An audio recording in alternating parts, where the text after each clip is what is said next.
The sky over the Pacific was a deadly chessboard. Enemy planes dove from above, bombs streaked towards ships below, and the roar of anti-aircraft guns filled the air as gunners faced a nightmare. How do you shoot down an enemy plane moving at hundreds of miles per hour with a fraction of a second to aim? The answer would change the course of air combat forever. And it was as counterintuitive as it sounds. They learned to aim behind the target, and in doing so, doubled their effectiveness in the skies. It sounds strange, almost impossible. If a plane is flying towards you, wouldn't you aim directly at it? That's what every instinct tells you. But in real combat, the rules of physics, speed, and distance don't follow our instincts. In the early years of World War II, U.S. Navy and Army gunners struggled against Japanese aircraft. Their guns were powerful, but the planes were faster, more maneuverable, and often seemed to disappear before they could hit them. It was frustrating, deadly, and sometimes fatal. This problem became especially urgent during the battles around Midway and the Solomon Islands. Japanese fighters, such as the Mitsubishi Zero, could dive, turn, and accelerate with astonishing agility. U.S. ships and airfields were under constant threat, and the gunners' initial attempts were often ineffective. Many planes escaped, leaving devastation in their wake.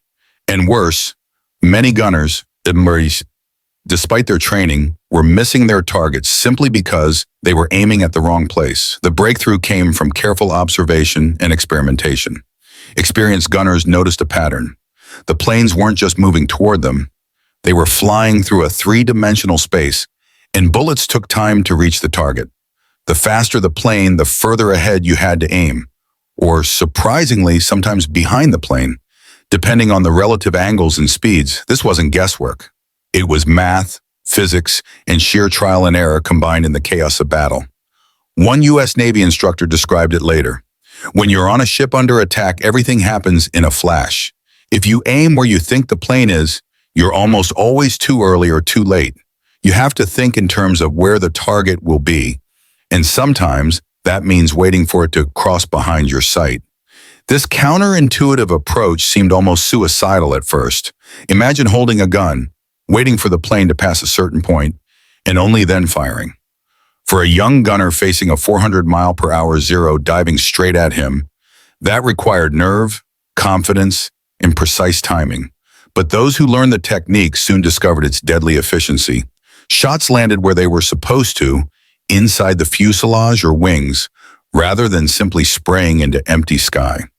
By 1943, this technique had been formalized into training programs for all U.S. Navy and Army gunners. They called it deflection shooting, or leading the target, but many manuals emphasize the importance of sometimes aiming behind the apparent position, depending on speed, distance, and angle. Training ranged from careful classroom instruction to live fire exercises using drones and towed targets. Every successful hit reinforced the principle. Instinct alone wouldn't save you. Calculations and courage would. The results were staggering. Gunners who mastered the method began doubling their kill rate. Enemy pilots were suddenly facing a threat they hadn't expected. Japanese aircraft, which had seemed untouchable, began falling from the skies in increasing numbers. Naval convoys became safer, carrier decks more secure, and air raids less devastating. What had started as an odd, counterintuitive method became a cornerstone of U.S. anti-aircraft tactics. But the story of aiming behind the target isn't just about mechanics. It's about the men who risked their lives implementing it. Young sailors, some barely out of training, had to trust an approach that defied instinct. Imagine standing on a rocking deck, holding a heavy gun, as enemy planes dive toward you. And instead of firing directly at them, you wait for the perfect moment behind their path. Fear, adrenaline, and chaos made every shot a test of nerves and skill.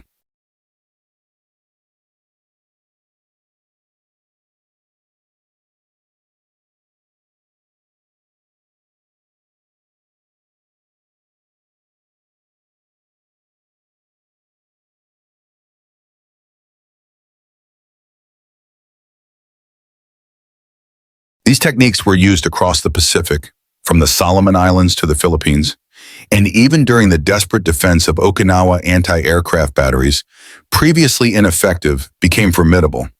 Combined with radar-directed firing and coordination between ships, This method turned U.S. naval gunners into deadly marksmen. Enemy pilots who had once laughed at American guns began to realize that no matter how fast or skilled they were, the U.S. gunners could outcalculate and outshoot them. The historical significance of this shift cannot be overstated. By changing the way gunners aimed, the U.S. Navy not only improved its survival rate, but also ensured the success of major amphibious invasions. Ships that would have been destroyed survived, soldiers landed safely, and the Allies maintained the momentum necessary to push the Japanese back across the Pacific. One small adjustment, aiming behind the target, had ripple effects that contributed to winning the war at sea.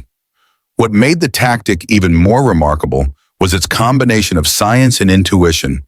Gunners didn't have computers or sophisticated fire control systems in the early years. They relied on their training, experience, and split-second judgment. Each shot required a mental calculation of speed, distance, and trajectory, and in many cases they had to adapt instantly to unexpected maneuvers by enemy planes. The human brain became a kind of living targeting computer, reacting faster than any machine of that era. Stories from survivors highlight the tension and precision involved.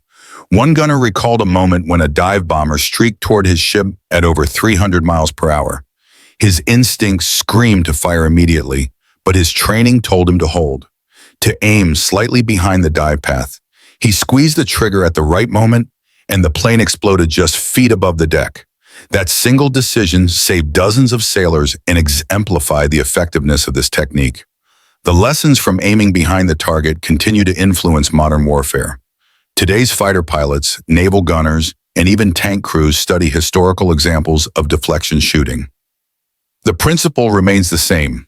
Anticipate movement, account for time and distance, and sometimes do exactly the opposite of what instinct suggests. The courage and precision displayed by U.S. gunners in World War II became a standard for future generations, bridging the gap between human skill and mechanical innovation.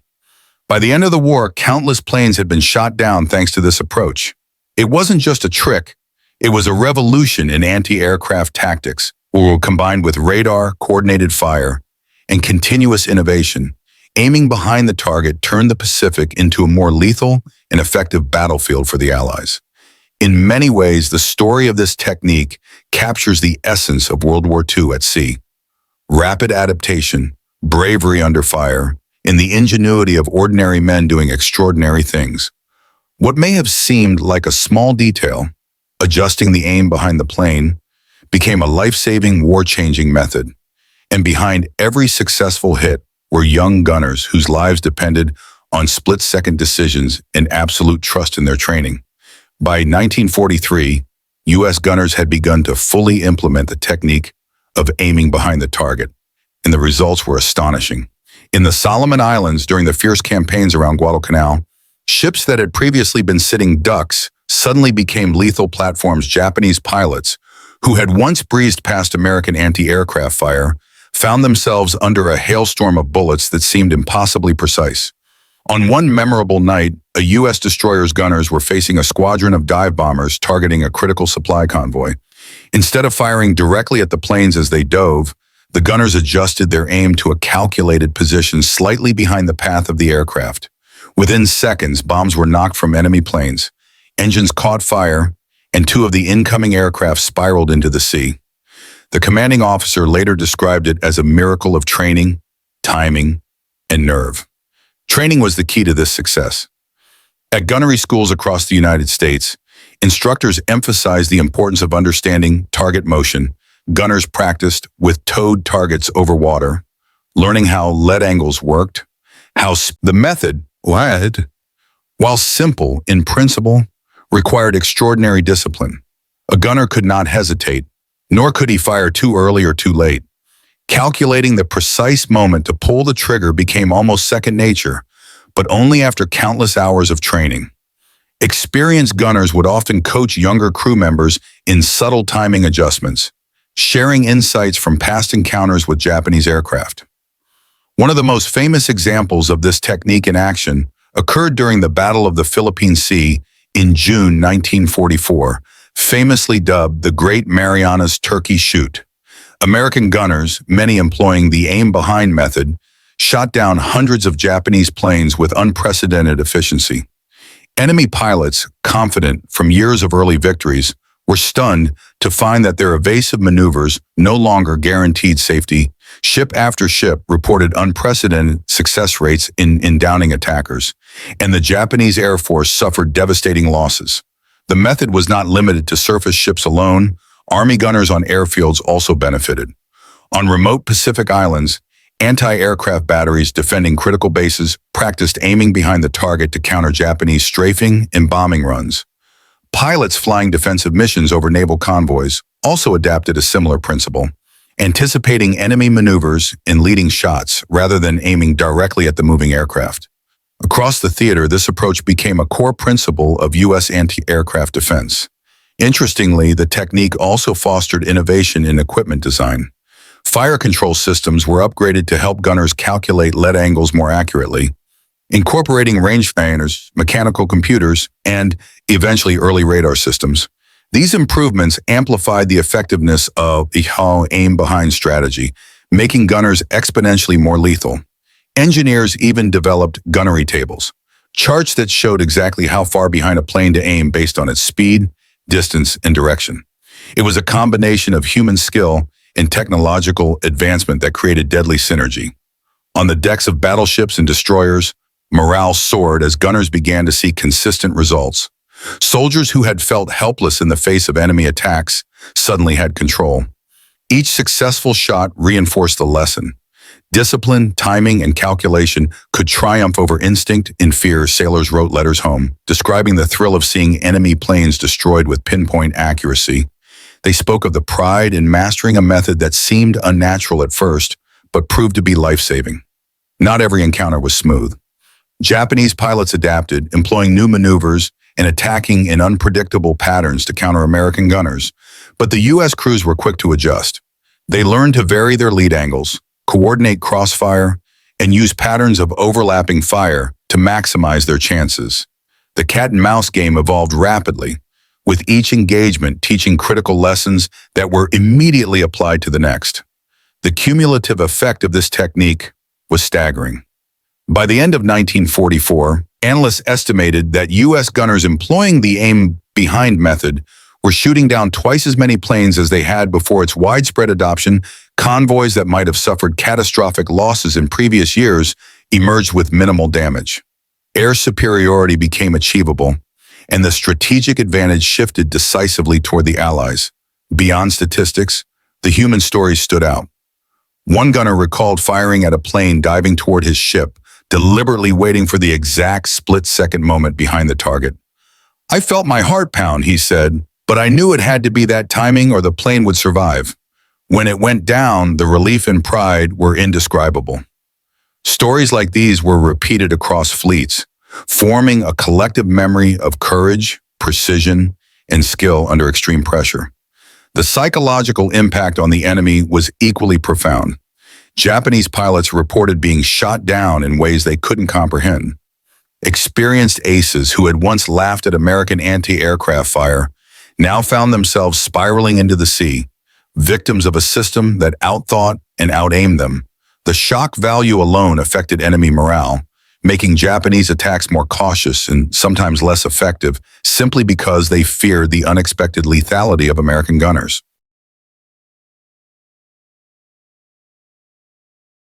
This technique also contributed to the success of major amphibious operations.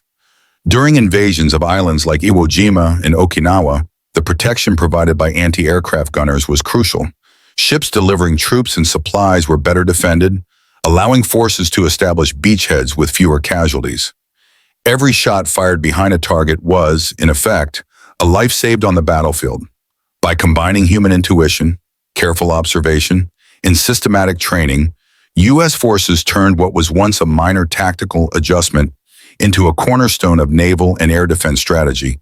The principle of aiming behind the target not only saved lives but helped tilt the balance of power in the Pacific, contributing to the eventual Allied victory. In the broader context, this story highlights a key lesson of warfare. Innovation and adaptability often matter more than brute force. The American gunners didn't just rely on superior firepower. They observed, experimented, and adapted their approach. By challenging instinct and embracing counterintuitive tactics, they achieved results that surprised both friend and foe. It was a lesson in creativity under pressure, showing how small adjustments in technique can have massive strategic consequences. As 1944 progressed, U.S. forces were gaining momentum across the Pacific, but Japanese resistance remained fierce. Enemy aircraft continued to target convoys, carriers, and island bases with relentless attacks. Amidst this chaos, the technique of aiming behind the target became a defining factor in the Allies' ability to survive and strike back. One of the most dramatic examples came during the Battle of the Philippine Sea, famously called the Great Marianas Turkey Shoot. American pilots and gunners, armed with the principle of deflection shooting, faced waves of incoming Japanese aircraft, fighters, dive bombers, and torpedo planes, moving at terrifying speeds. Initially inexperienced gunners struggled. Many instinctively aimed directly at the planes, missing most of their shots. But those who had trained in the aim-behind method began to rack up unprecedented kills. Aboard the USS Enterprise, gunners reported seeing formations of Japanese planes enter their firing range, only to be systematically destroyed as the bullets hit precisely behind the moving targets. One gunner described the sensation as watching the enemy's fate unfold in slow motion. Every shot counted, every calculation mattered. Within hours, hundreds of enemy aircraft were down, leaving the Japanese stunned and in disarray. The technique's effectiveness extended beyond carriers and battleships. On smaller destroyers and supply ships, where every sailor's life depended on precision, gunners became acutely aware that their accuracy could make the difference between survival and disaster. Young sailors, some only 18 or 19, learned to trust their instincts while simultaneously relying on the counterintuitive principle of aiming behind the target. The results were immediate and dramatic. More planes destroyed, fewer casualties, and increased confidence among crews. This method also influenced aerial tactics. Fighter pilots protecting convoys or engaging enemy formations incorporated the lid-behind principle in dogfights. Rather than chasing enemy aircraft head-on, pilots calculated trajectories that accounted for speed, angle, and distance. The combination of gunners on ships and skilled pilots in the air created a deadly synergy that the Japanese struggled to counter. Stories of individual heroism abound from these engagements. On one destroyer, a young gunner named Jack Matthews recalled facing a squadron of dive bombers approaching at over 300 miles per hour. Following his training, he held fire until the exact moment behind the plane's path. The results were devastating. 2 planes went down in seconds, saving the ship from catastrophic damage. He later said, "It was terrifying, yes, but the technique gave us control. Without it, we'd have been sitting ducks." On the ground, anti-aircraft batteries on island bases also applied this method. Japanese bombers approaching airfields were caught in deadly crossfire. By leading the targets in unconventional ways, gunners destroyed aircraft before they could drop their payloads. The effectiveness of this approach meant that critical supplies, reinforcements, and equipment reached frontline troops intact, strengthening the overall Allied campaign. The technique's success did not come from chance. It was a combination of rigorous training, careful observation, and constant adaptation. Gunners shared notes, instructors. The psychological impact on Japanese pilots was profound. Veterans who survived multiple engagements reported feeling trapped and disoriented. Their previous confidence was shattered by a system that seemed to predict their every move. The once feared Mitsubishi Zero, renowned for its agility and speed, was no longer invincible. Enemy forces adjusted by flying higher or using evasive maneuvers, but these adaptations only made them more vulnerable to other elements of Allied defense, such as radar-directed gunnery. The human element of this tactic cannot be overstated. Every gunner's decision involved life or death stakes. Miscalculations could cost not only their own lives, but those of their shipmates and the larger mission. The discipline required to aim behind a target demanded both courage and mental focus, qualities that defined the best sailors of World War II. Naval historians later emphasized the strategic impact of this seemingly small adjustment in technique. Analysts concluded that the widespread adoption of deflection shooting significantly reduced Allied losses in the Pacific supply lines remained open. Troop movements continued unimpeded, and the Japanese Air Force suffered critical attrition. The combined effect of improved gunnery and tactical innovation accelerated the Allies' advance across the Pacific Islands. The principle of aiming behind the target also influenced post-war naval doctrine. Lessons learned were incorporated into training programs for future generations. Gunners were taught not only the mechanics of their weapons, but the importance of anticipation, timing, and unconventional thinking. The legacy of World War II gunners continues in modern naval tactics, where leading targets and predictive aiming remain critical skills in air defense. Personal stories provide a vivid window into the reality of these battles. One veteran recalled a moment when a kamikaze plane dove at his ship at incredible speed. Following his training, he aimed slightly behind the target, and his round struck the plane just before impact, preventing it from hitting the deck. The relief, gratitude, and pride he felt were shared by his entire crew, reinforcing the power of precise, calculated action even under extreme stress. The method also highlighted the importance of teamwork. While a single gunner could make a difference, coordinated fire from multiple guns exponentially increased effectiveness. Ships developed overlapping firing zones, with gunners communicating and adjusting in real time. Radar operators provided critical distance and speed data, further refining lead calculations. The result was a tightly integrated defense system, deadly to any enemy plane that dared approach.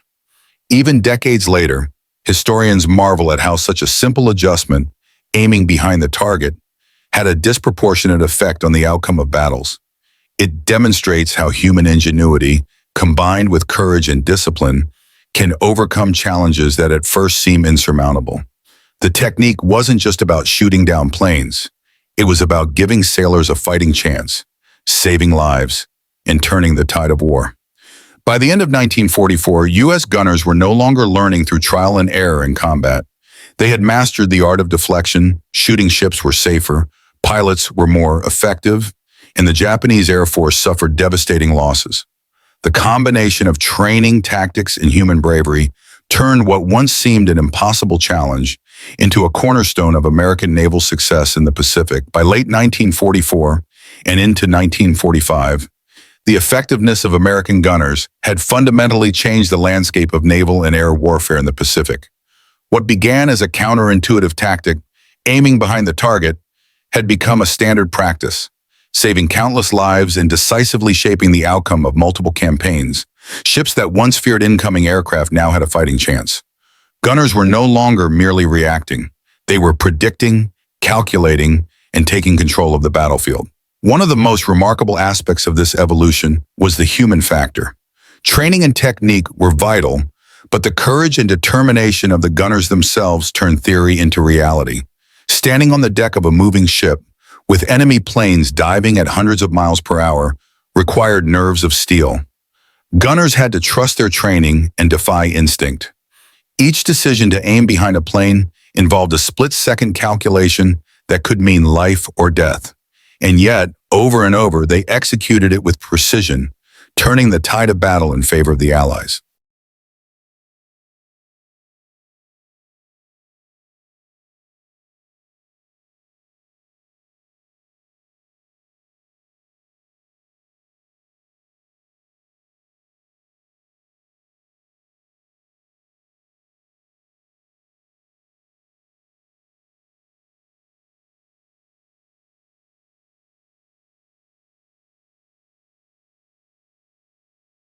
The impact of this method extended far beyond statistics. While it is true that gunners doubled their kill rates, the broader significance lay in the strategic advantages it created. Convoys delivering troops and supplies were more secure, allowing for successful amphibious operations on key islands, such as Iwo Jima and Okinawa. Aircraft carriers could operate with greater confidence, projecting air power across the Pacific with reduced risk. The principle of deflection shooting became a cornerstone of Allied success, a subtle but powerful force multiplier that directly contributed to victory. Individual stories from this period highlight both the skill and heroism involved. On one destroyer, a young sailor recalled firing at a squadron of kamikaze planes. Using the aim-behind method, he managed to destroy 2 before they could reach the ship. The exhilaration of success was tempered by the sobering reality that many of his comrades were not as lucky. Such stories exemplify the stakes and the bravery required in the face of overwhelming odds. Training programs were updated continuously, incorporating lessons learned from the front lines. Gunners studied the behavior of different aircraft types, learning how speed, maneuverability, and approach angles affected aiming calculations. They practiced on towed targets, engaged in simulated combat scenarios, and received guidance from seasoned veterans. The emphasis on precision, timing, and anticipation became as critical as the ability to fire accurately.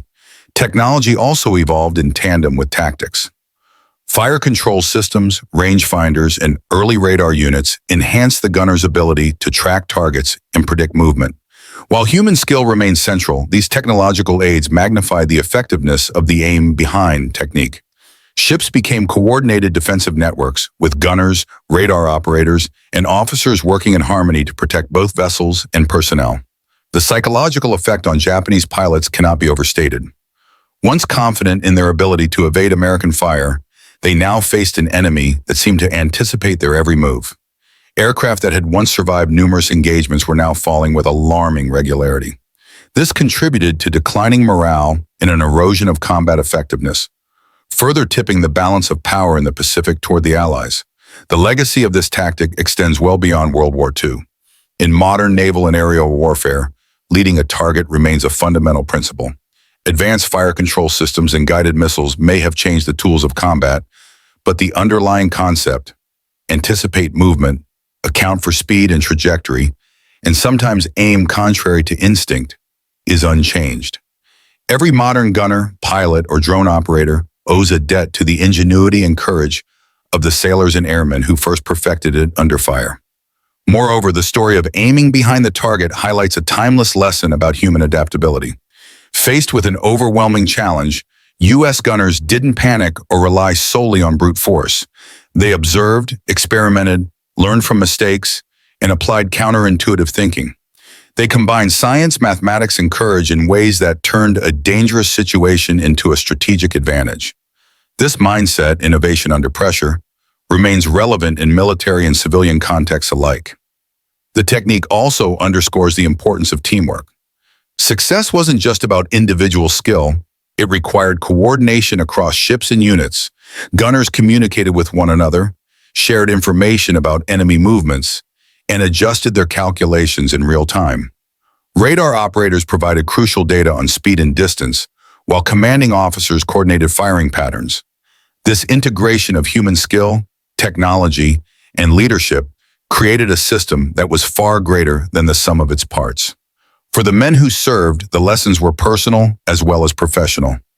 Trusting training over instinct, maintaining focus under fire, and understanding the principles behind the actions they took fostered confidence and resilience. Many veterans reflected later that the lessons learned in those moments, courage, adaptability, precision, and teamwork, shaped their entire approach to life after the war. Historians have noted that the broader significance of the aim behind the target method lies not only in the plane shot down, but in the strategic consequences. Supply lines remained intact, amphibious assaults succeeded, and naval forces maintained their operational capabilities. The seemingly small adjustment in aiming technique would produce cascading effects that influenced the course of entire campaigns. As the war came to an end, the stories of these gunners, their ingenuity, and their bravery became part of the historical record. Personal memoirs, oral histories, and military reports preserved accounts of split-second decisions that saved ships and lives. Today, naval museums and military academies teach the principles of deflection shooting, ensuring that the lessons of courage, precision, and counterintuitive thinking are passed to new generations. In many ways, the story of U.S. gunners who learned to aim behind the target embodies the essence of World War II in the Pacific: adaptability under pressure, courage in the face of danger, and the willingness to embrace unconventional solutions to solve life-and-death problems. It is a story not only of strategy and technology, but of human spirit and determination. Even decades later, the psychological and tactical lessons remain relevant. Modern air defense strategies still draw upon principles first proven during World War II.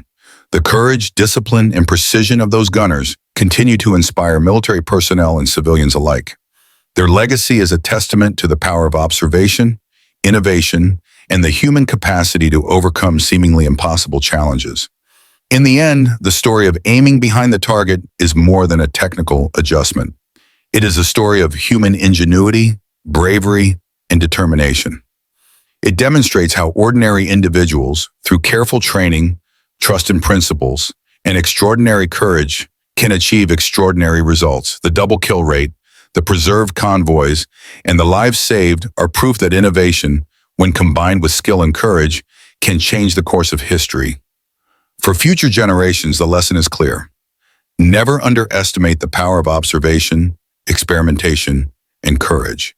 Even in the most chaotic and deadly circumstances, thinking differently, trusting training, and working as a coordinated team can turn the odds in your favor. The men who fired from behind the target did not just shoot down planes. They shaped history, saved countless lives, and proved that innovation and bravery often make the difference between victory and defeat.